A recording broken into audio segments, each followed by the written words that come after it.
What is the Sapir-Whorf hypothesis of cultural differences? Imagine living in a world where the words you have shape how you see everything around you. That's the core idea behind the Sapir-Whorf hypothesis. It suggests that language influences thought and perception. When you speak a language, you're not just communicating, you're also framing how you understand the world. This idea has two main parts. The first is called linguistic determinism. It claims that language actually determines what you can think about. If your language doesn't have a word for something, you might not even realize that thing exists. For example, if a language doesn't have a word for a certain color, speakers might find it harder to distinguish that color from others. The second part is called linguistic influence or relativity. It's a softer idea.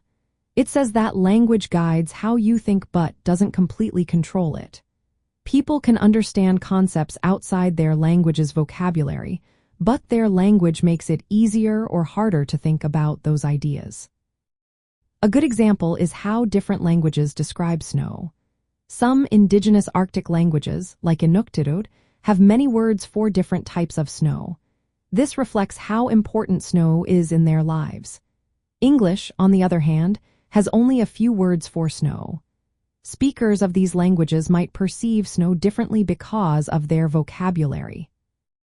Another example involves gendered nouns. In languages like German or Spanish, objects are assigned a gender. Studies show that speakers of these languages often describe objects with characteristics that match their grammatical gender. For instance, a bridge in German is feminine, so people might call it beautiful or elegant. In Spanish, where the word for bridge is masculine, people might describe it as strong or long.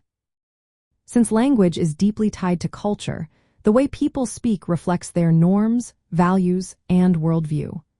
When navigating different cultures, understanding how language shapes thought can help us communicate better and avoid misunderstandings.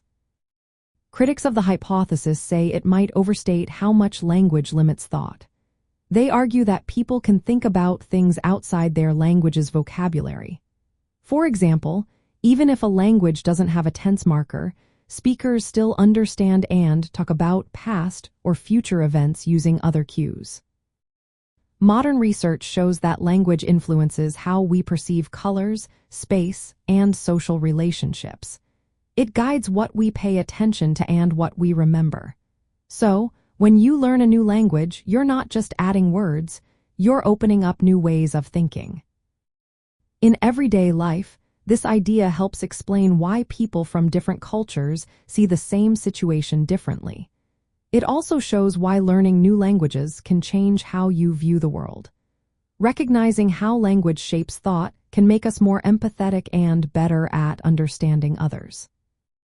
In the end, the Sapir-Whorf hypothesis points out that language and culture are linked in shaping our experience. The words we use do more than just communicate. They influence how we interpret everything around us.